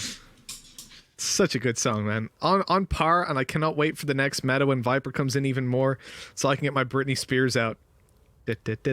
Anyways, 4 rounds to go. Heretics facing off against a weak buy, and this one should be easy to just laugh off, right? But Takas has got those knives ready to go. The Blade Storm. Well, this could cook up a storm for the defensive side if they give some space for these one-tap headshots. Remember, any range, 1 knife to the head will take you out. And when you right-click up close, all 5 go out at once. It is a shotgun and a sniper all in one. Well, information already gone, and I wouldn't be surprised to see Lau just straight up throw out the wall. It will take them a while to break it, of course, but they're just going to go straight in. Takas looking to be that entry fragger, and see you later, Pora. He's already gone. This could be the beginning of the end as Takas just looks to tear them apart. He's got his teammates alongside him. Rubino, with somewhat of a desperation play, goes peeking in to at least bring it back to a slight disadvantage. The weaponry on their side, but there's plenty to be retrieved. Oh, there's a crossfire under heaven as well. They're not even checking the close right. 1-for-1 trades. Perfect. As Avova is left alone. He tries to move fast, upgrades the weapon, but it doesn't matter. Hoppy in the back closes it out. 13-8. Yeah, this is also a map as well where it's not even like Phoenix is a particularly popular agent. Like, no. It's not one where we've gone like, oh yeah, Haven, like Phoenix, you play it on that. No, this is new. This is different, but it's exciting, and that's all I really want from Valorant. That's all I really want to see in this series. We are getting into our 3rd and final map. 1 team will be eliminated from the first stage qualifier, and it is a fast take into A, Mitch. It is indeed. Team Heretics looking to hold off outside of A, and I mean outside of A, because they're nowhere near it. A clean blitz, a 5v5 retake to be mounted if this spike ever actually goes down. The flash coming out early. There's the spike planted. Takas spotted, jumps up and gets 2. How does he get away with that? Not even a scratch on this attack. 5 men alive, and Avova shut down. What's just happened? They knew he was there. All right, damn. Just not even going to get a single kill in the pistol round. I see how it is, Opportunists. You don't give them the chance to even get anywhere near the site. And this is the thing that I think is so exciting about this Opportunist roster. Sometimes the plays that they make are just like, let's just go straight basic into the site and we are just going to brawl with them. And we see that a lot in their pistol rounds. A lot of the time it's screw utility, we'll go in with the ghosts and we'll just out-aim them. And that's what they've done. Tom, I don't know that I'm ready for this map. After the series so far, the agent selection, and now that round right there, I don't know what Takas was doing. I don't know if he lives on a different plane of existence to me, if he's like Yoru, but I don't know how he got up on top of that box, how he got 2 kills, and how he survived it. My mind is blown, officially. That's unbelievable. For Heretics, on the defensive side, they've gone for a bit more of a proactive A approach this time, Tom. 4 players here, 2 on site, 2 up in heaven. But they don't spot anybody early on. At least the information fades very quickly from the noise that they heard, and now they're starting to spread back out, realizing the B side is a teeny bit weak. Wanting to push down middle and get a little bit of info, they spot nobody. But, well, heavy rotate. Very heavy. That's a shame. The initial setup was decent. Okay, you could just gone peeking into mid. That's going to be Logan down. They can at least try and make this one costly. And Takas, maybe a little bit more hesitant now. Nuki's found a second. Now, you can't keep giving this man individual jewels. He may have had a slightly quieter map, although still top of his team, but you don't want to give him extra space. Takas, he's going to look to try and reclaim some of it. A pick back. Roden's position is going to be tough to break, but again, it comes into a close scenario. Lau, on his newfound love for Phoenix, will not do anything. 2-0. It will be Opportunists converting the round, but we'll have to see how much they invest here, Mitch, because they could come in with the extra rifles and take this as, or basically a normal round and not as a bonus, or maybe we'll just see them go with some pistols.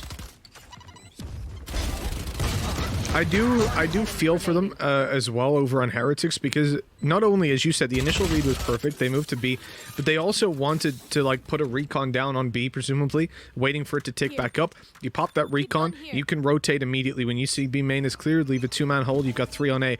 But the timing, there's a like 15-second window there where Opportunists can run onto A for free, and they were perfect on that timing. Now, at this point, Pora, I think that alarm bot's going to be gone as well. They know that it's in that position pretty much. It's a very commonly placed spot, and they heard it be put down. But the dash through might just take it away anyways. Here comes Takis straight onto the side. Akuma dealt with right away. Nukie just going to back off at this point. Doesn't need to stay there and fight any longer, and the nade is just to deter them and do a little bit of damage if he can. But you always got to be careful. When there's a Jet and you hear that she doesn't want you in her way, well, it's time to back off. Play this one as a team and hopefully trade out those knives. Roden. Oh, Roden, he takes the knife out at the wrong time. That's a punishment and a half from Pora. Advantages all over the place here for the defensive side. Now they just need to execute on it, but good space taken by Takis. He gets there so fast. Rubino hadn't got a clue from range. No. Logan able to get him. Hoppy stunned them all, but the knives don't land, and so Logan's got to do it. He hasn't got the right weapon for the job. Look at the damage he did, though. 45, 24, 59 with a Spectre. If that was a Phantom, that's another big 1v3 clutch from Logan. Yeah, this shouldn't have even been close. Like, that's one of the weakest bonus rounds I think I've ever seen. Like, it was almost completely pistols, and it's only at this moment where Takis gets a kill where I'm like, well, maybe it's somehow possible. Logan spray alongside Hoppy, it was too close for comfort again. And things looking a little bit shaky. The fact is, though, financially, it's not going to be too bad of a spot for Heretics. They do keep the majority of their players alive, but they now come up against a proper purchase. And the start that Takis has had, this could be a game changer, because he had a bad first map, a decent second one. If he goes off on this one, we could be seeing them making it through to the next stage. Deploying drone.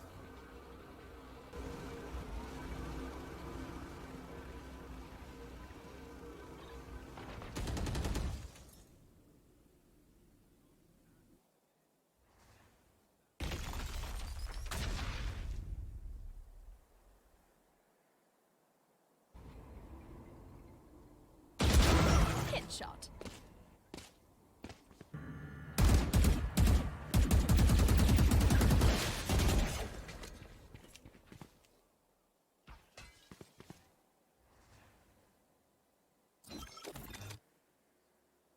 It's horrible. Placing sentry.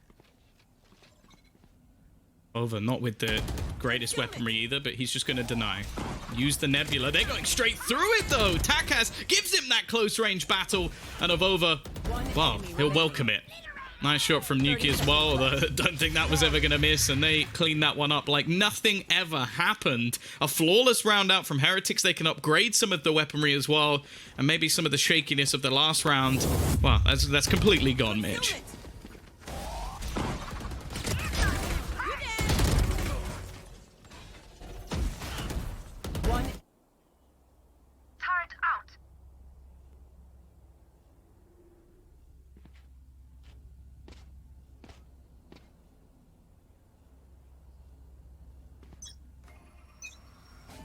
Placing swarm grenade.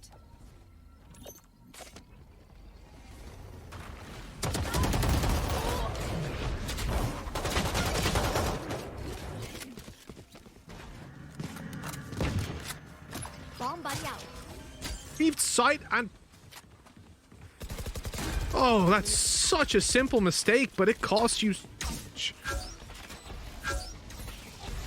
Oh, Nuki is going to look to try and do something here. This round is looking rough, but he's found a quick kill. He's got to be careful of the man above, but actually the flash forces them back. Akuma, however, will pick off another and allow... Well, maybe the Phoenix isn't for him. He couldn't quite get there. That's not what you wanted to see, especially in a 1 versus 4. This round is over, and I'm going to be honest, Mitch. That's a round that if you're Heretics, you've got to expect that. This is Opportunists. This is Opportunists on a weaker buy. Like, they do this regularly. Fast, aggressive A takes, and what was it? Was it Pora? Which just in no man's land. That Molly's been spotted. They know where he is. He's gone. Tak is just... Because we saw just before we switched to third person that Lau had popped a Molly on the corner to heal up, right? So in case he gets pushed, but that Molly instead... It's pretty big. It's pretty loud. So they hear it. They know exactly where he is. And Takis just easily swings and kills him. That's the weapon lost as well. I do think for Lau, though, he wouldn't have won that. It was a 1v4, right? It's a very difficult round to win. Better that he misses the flash there than when all of his teammates are up in heaven and he blinds them. Yeah. That's... I mean, let's look at the bright side at least. Lau, yet to frag. Rubino in the same spot as well. This has not been the start that they were looking for. Roden, at least. Looking for a little bit of early information. Takas as well, just taking the control into middle, but Avova this time is not going to allow them to have that same sort of A presence. However, they're looking for a fast split down mid. Pora is so blind. Nothing he can do there. And this leaves just one man defending the entirety of B. Off your feet! Well, Tom, that B site certainly under threat as Takas closes in. The stuns on Rubino. Oh, and I thought he was going to get away with it still, but no. Dealt with. Nuke flashed up. Low HP. Blast packed out of there. It's a Superman move. Oh, Avova maybe going to be the real superhero of this round, though they're back in it. They're back alive. The man advantage put back to evens, and with Takas being so low, okay, they... Oh, no!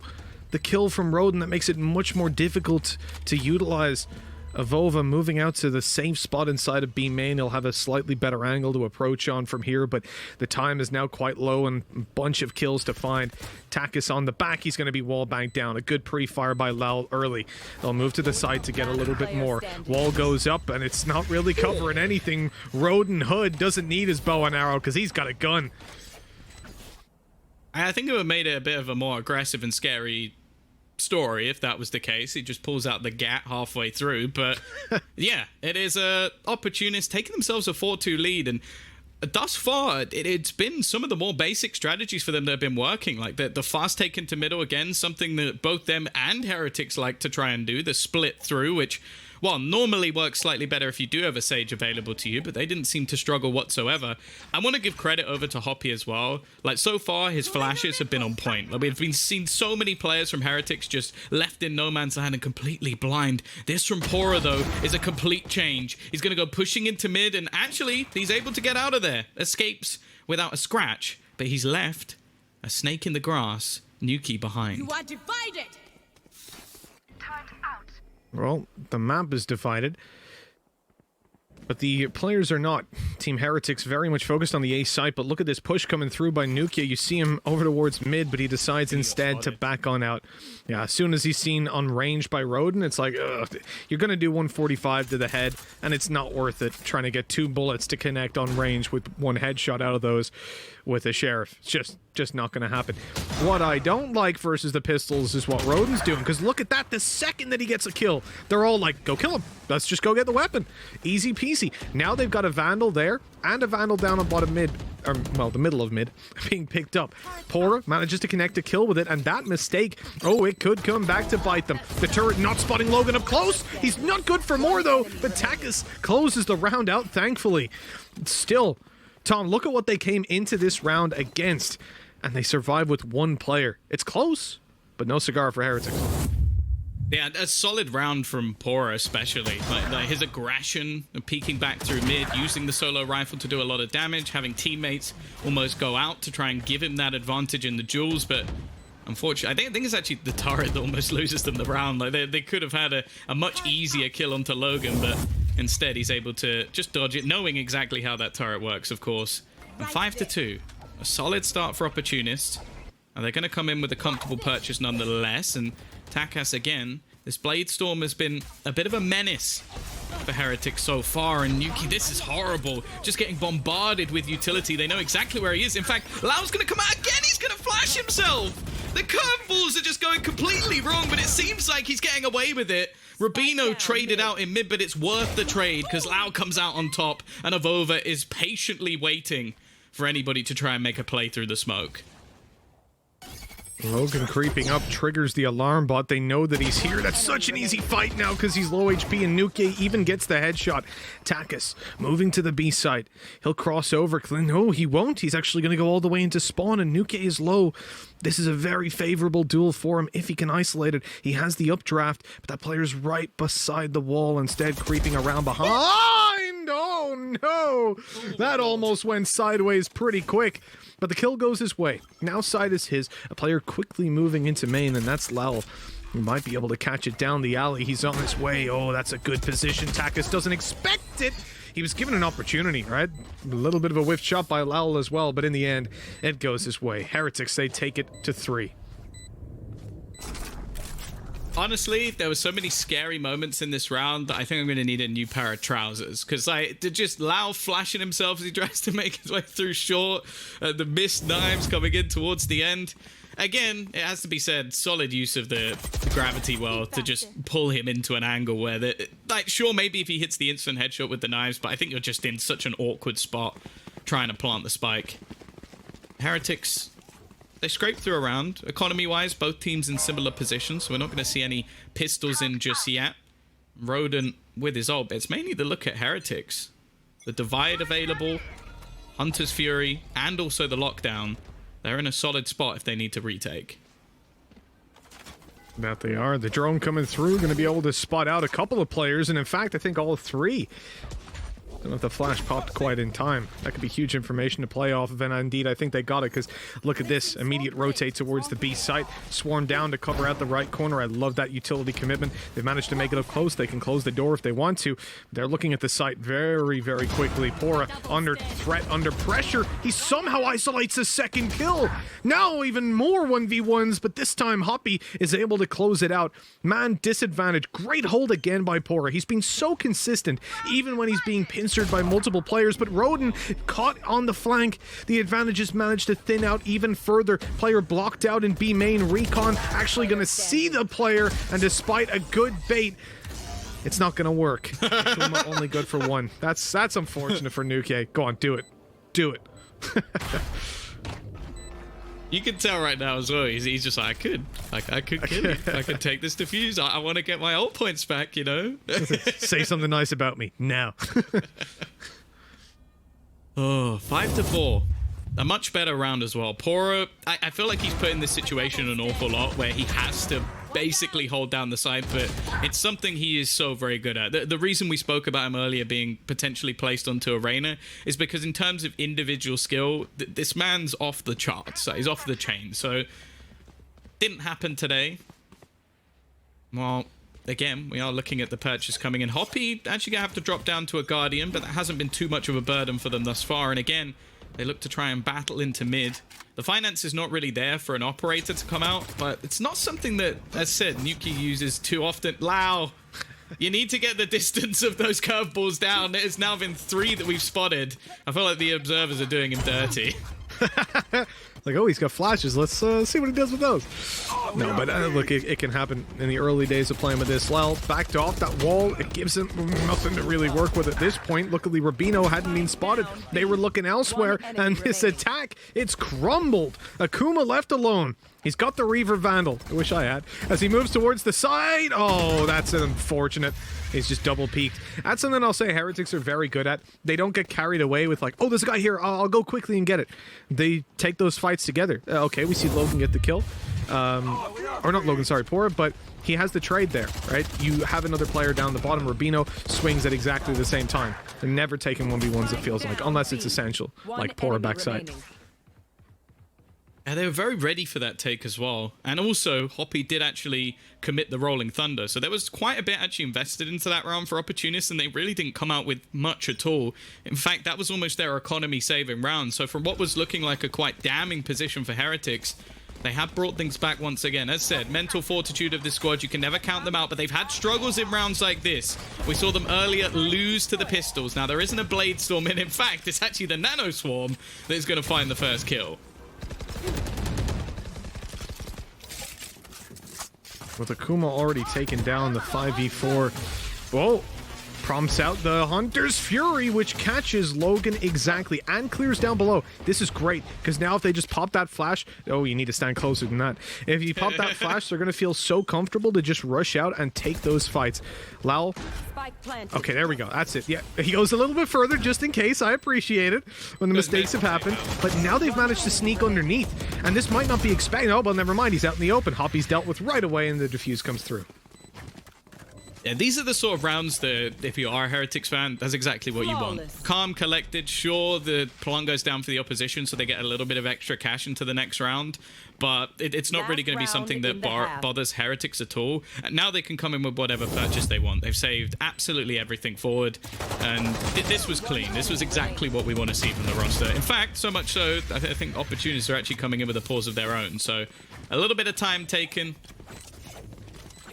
And the lead also into the hands of Heretics.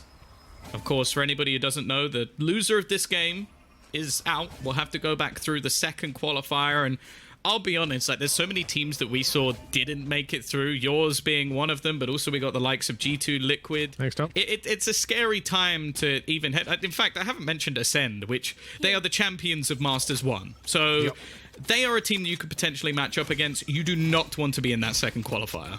Absolutely. Yeah, making it through now. Will even winning this game and then getting knocked still puts you in a higher seed, which makes it much less likely that you have to play Ascend or any of the other top teams. So definitely something to win either way. But for Heretics, after winning the first map, losing this series would be heartbreaking. Typically, they're getting a lot of rounds in the attack as well, so I think that they're in a pretty comfortable spot.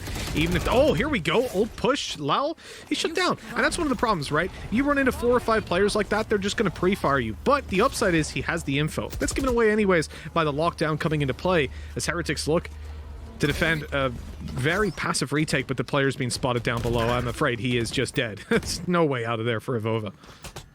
Yeah, they also had counter utility up on Heaven to deny the gravity well, pulling players back. The stun, but it's actually a boombot kill. Rodin takes his opponent with him, and now we even see the counter lock as well, trying to force them into these back corners. The spike is planted again. We're going to see Takas jump up above. This man has no fear, and in the meantime, his teammates are spamming through Rubino without a hope in hell. Solid after plant from the side of Opportunists, and you know what, Mitch? I think this is about right. We go in on the half, 6-6.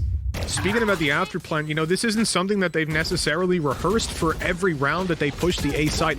This is a direct answer to the lockdown that comes in from the defenders. They then decide over on the Opportunist side to stack up underneath, to pop flashes, to spam, but most importantly, to have Takas jump up again on that position that we saw him in the pistol round find that double kill from. He jumps up right as Breach flashes and manages to pick off a couple, do damage, and feed info to his teammates so they can be more accurate on their spams, because you know at this point that the position they want to push from when that lockdown comes into play is from Heaven. They want to secure the site, and the only place they're really worried about is that corner underneath Heaven.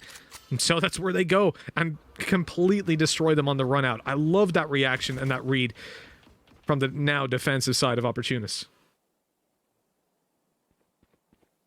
Aura, he's just walking it all the way down mid. This is something that Heretics will do regularly. They love their mid control, they love their boathouse control, and they're going to go splitting through.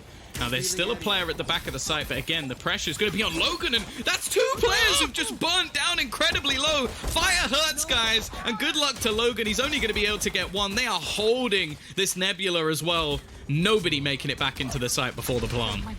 Can you tell people don't usually play versus Phoenix? I mean, the columns there had to be coming up much quicker. There's a molly on the floor. Don't stand inside it. You know, pretty basic things. Left into a 2v3 because of it. Takas has been so big in the pistol rounds. He's got Hoppy to support him, but no flashes, no stun even. The fault line is completely out of the game for the next 12 seconds, which is most of this round. They've got to go and take some fights. There's a cloud burst and dash. Takas cuts the dash short and manages to find 1, but another double awaits him on the back. Oh, that's a very early peek coming out. Oh, what? Takas gets them both. Oh, that's a mistake that's going to hurt Heretics and haunt them for the rest of this map. The pistol goes to Opportunists. That's unbelievable. And the thing is as well, you look at the way they tried to play that. They wanted to double peek him. I think it was slightly miscommunicated in the timing of it, but even still, they line up and just both headshots for Takas. I mentioned him in the first map. It was underwhelming, to say the least. In this map, he's currently up to 19 kills, and we are entering the second half. An unbelievable performance, the difference maker, no doubt. And while you can see that on the other side of things, Mitch, they're not happy about this. It is a force buy coming up from Heretics. Oh, yeah, they're not happy about letting that one go. And you know what? I'm not even... Oh, God, Takas, hello. Early tag for free, and he gets out. He gets hit up by a Spectre, but on that range, it does nothing. Tapped in the toes, it seems like. Oh, the reload! It comes in at just the wrong time. Flash in play. Hoppy wants to trade it back. He gets himself 1. Another flash to try and re-engage, and he's going to... Oh, that's so good. Peek with his teammate. Takas sprayed through the smoke with the ghost, and they make it look easy. Did you say that was a force buy, Tom? Because it looked like an eco. Only 1 player lost for Opportunists. Opportunists as Heretics now forced down to the weaker by again. But I was going to say, in that previous round, that 2v1, I'm not even going to critique them that much because, okay, yeah, they were a little bit off on the timing. They could have coordinated better on the peaks for sure. But there's no way you think he hits both of those shots. Come on. Amateur. Takas is shining. It's good to see him back on that jet. Something we didn't really highlight too much going into the pre-show is actually the change bring Jet back in previously for Nuki, but he's on his raise as normal, maybe just trying to throw people off, but it hasn't worked out this time. Now they do get an opening pick. Takas, we've hyped him up over the last few rounds. He's been brought back down to earth. It's not going to be much of a retrievable weapon. Now they can't afford to let this one slip. They're in a good spot at the moment, Opportunists, but we know Heretics can pull out any round. Oh, Hoppy. Oh, you nasty, nasty boy. He gets inside that smoke. They had no idea. Dodge it. Well, gets hit by the flash, but waits it out outside the smoke. In the meantime, Volva gets a double on the site. Now it's all down to Rodin. He creeps in through the smoke. He tries to get under the door, and he gets a kill through it. Time bought, but 10 HP. He received a lot of damage, and with 2 players left to go, and with a weapon that does not one-shot headshot either of them, that's going to be tough. He wants to creep out on site, hoping someone gets spotted, but they don't, waiting for their move. And at this point, surely he loses this one. They go out, and it's an easy wallbang, even with a Spectre. Oh, wow. How? How did they just walk into the site with Sheriffs and just dome 2 players, make it look easy, and Heretics are right back in this? Like, we were starting to build the storyline of Opportunists, like, getting themselves into a strong position, but it's gone. Just like that. And they will have a purchase back into this round, Mitch, but a round like that can break you. It even started out so terribly as well, because Takas with the Marshal, he wanted to push up B main. He got flashed on the perfect timing, so he couldn't see a thing. He tried to dash out, but he dashed into the corner of a wall like a pixel, and got caught on it. And that was it. He was done.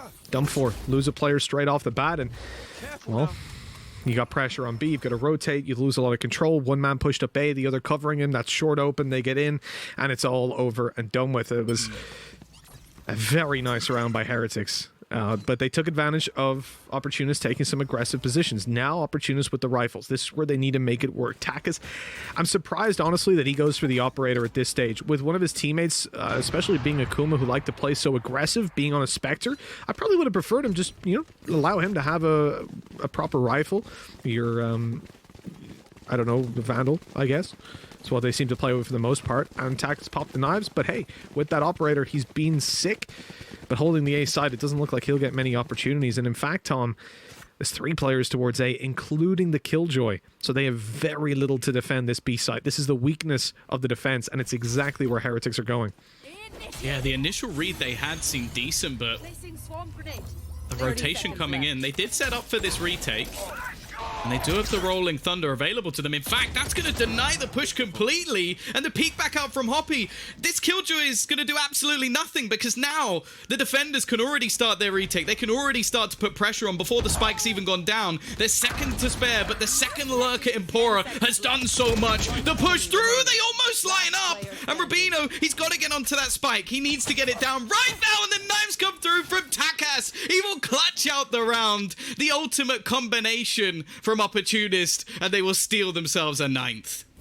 That is disgusting. I mean, as much as Heretics had no right to win the previous round, this one here was looking set to be theirs with all the kills that came in, but the lineups, the knives, Blade Storm, updrafts, I mean, well played by Takas. Fantastic round, Operator saved, no plan for Heretics, and all in all, this is, it's like, I feel like whoever chains the rounds together first just breaks the mentality of the other team. Like, they're winning rounds they shouldn't be, and now in this one, it becomes a fairly even fight with some of the players. Like Vova and Nuki, they get their proper weapons out, but they're still lacking in a lot of the weaponry departments. They have to run it back as well. I'd be interested to see if they decide to pop that. Certainly if things start to go their way. If they find an opening kill, I think he gets a weapon and they rush on. Oh, he already has one. Never mind. Yeah. And it seems like they've decided to take a bit of a risk here. Yep. Allow I would assume he is going to do something with it here. Otherwise, this weapon purchase seems like an incredibly big risk if you're not going to actually commit to it fully. Now again, early A control. Nuki back in his classic lurk role. They're going to take the initial control in towards A, and all the utility that's currently there defensively is sat on that B site. So maybe expecting more of the same after such a close round. That is something that Heretics like to do. In fact, we're going to see the divide, and now the push through, but see you later. That ultimate achieves absolutely nothing. In a way, though, it opens the space. It takes the operator off the angle. Now, look, oh, this is so good. He doesn't check behind him. Akuma up close to the wall, catches them off, and even more going his way. A triple as the flash completely blinded them from Rabina, or from Hoppy, excuse me. That is an insane start for Opportunists. The spike not planted, time on their side, operators still in their hands, and a fair bit of utility to get back into sight. Recon Dart, I think, is up in just a couple of seconds for Roden. Man, you have got to be really hurting right now if you're Heretics. They took a gamble on this round, and it hasn't paid off so far. It's Lowell and Rubino left to make it work. The jet dash in the open. Lowell tries to catch the second man in, but they get nothing done. And Opportunists, they reach double digits. I think that's definitely one of the better cosmic divides that we've seen throughout, well, the history of Astra, which may not be very long, but the fact that they utilize it to just section off the whole site. Like, there's no way you can plant without running through, and that's what they try and do. But they actually go over the top of Akuma, and then this flash was unbelievable. Like, so many players blind. Lau actually has to try and swing just to make sure he doesn't lose his whole team in a single swipe. There's a few moments now, in fact, in back-to-back rounds, where although Hoppy has not got the kills, I feel like he's won it for them. Yeah, oh, 100%. His flashes have been on point, and we talked about Thunder as well. Just the previous, the last round of the previous half, the reaction to the lockdown that came in on A, that was him flashing and presumably being the point man on that. No way, Takis! No way! The first, acceptable, normal. The second, he wasn't even trying to take that fight. Oh, it's so good! So not only does that player hold up close, but the smoke, it was being recalled. They were pulling back the star, so it only lasts 1.5 seconds. Then boom, player inside it gets a free angle. Pora left alone. The rifles that they invested into are getting nothing done. And again, Team Heretics, they're struggling to get. It doesn't matter what side of the map they go to. Opening duels are something I said Opportunists rarely manage to connect when we were on the desk earlier. I said these guys, they love playing from behind. In fact, they win games where they have less opening duels won than their opponents. But right here, that is not the case. It looks even better the second time around. It's funny that we have almost gone, again, from talking about Takas as like someone who needed to perform better if he's going to go back to this jet, to him being by far the best player in the server right now. It's not even comparable. The way that he is currently playing is unstoppable. We haven't needed the clutches from Logan because there's not been that much to clutch. It's only been the rounds that he was left alive at the end, and he still manages to bring them home. Rubino, this is an early ult. He's going to throw in the Hunter's Fury to try and clear out the back of the site, but look who's waiting. It's Takas. He is this time flashed off the angle, but he's able to escape. Recon to go through and confirm if they're still inside of B main. It won't get that far, but I think it's definitely going to spot one player, the pistol in hand. But the information is hard to really react off of. That's unfortunate for Nuki. He gets a little bit of information up top, but only seeing that it's clear, not exactly what they wanted. They want someone to react on, someone to burst onto. Playing with the weaker weapons here. Oh, they need to find duels on a relatively close range. They need to find ones that they can outnumber their opponents, and running into someone like Takas who can pick you off and then get out of there so quickly is not exactly what you want, albeit he doesn't have his dash, but still. Oh, Hoppy, hello, out into the open. He's taking close range duels, and they line up for him. Oh, not even giving them an inch on this eco. Evolvo, what? He's got a rifle in hand. Roden's quick to take him down, but a 3K that almost turns into a winnable round. Heretics, they didn't really expect to do that much in the previous, but they nearly get away with murder. Yeah, I feel like Evova's been on the pistol DM. The sheriff shots have been ridiculous over this match. Just the adaptation, the correction to get himself back. But this is it. Heretics again, just like the last map, needing a 5-round streak to just survive, just to get to OT. Otherwise, this is something I didn't think I'd be saying. Our grand finalists from Masters 1 will both be out. Yep, potentially. Potentially. And it's not because of some weird stuff going on, right? It's Opportunists are playing so damn well. This is... You should run. I mean, we knew it about NIP, but I said even when I pick Opportunists to win this series, I'm 51% positive. You know, it's a damn tight series, but Heretics, And it needed they're looking split. weak. Yeah, and they needed split, right? Exactly. Cosmic Divide to counter Cosmic Divide. They're again going to look for these flashes to come through. An angle needs to be kept, but Akuma just goes out. They don't even need flashes. Akuma, another triple. He seems to be able to use these Cosmic Divides completely against his opponents. Rodin, okay, he's not going to get away with it this time, but Nuke's 30 HP after that engagement. Cosmic Divide will be fading, and now in the open, Pora gets tagged as well. They know where both players are. They smoked them off. 40 seconds remaining. Akuma going to look for the ace in the final round. He's got the bullets to do it. One enemy And the remaining. player's about to run on through, but Logan steals it away. It's a 4K for Akuma. It's 13-7 for Opportunists and 2-1 as they take this series and eliminate Team Heretics.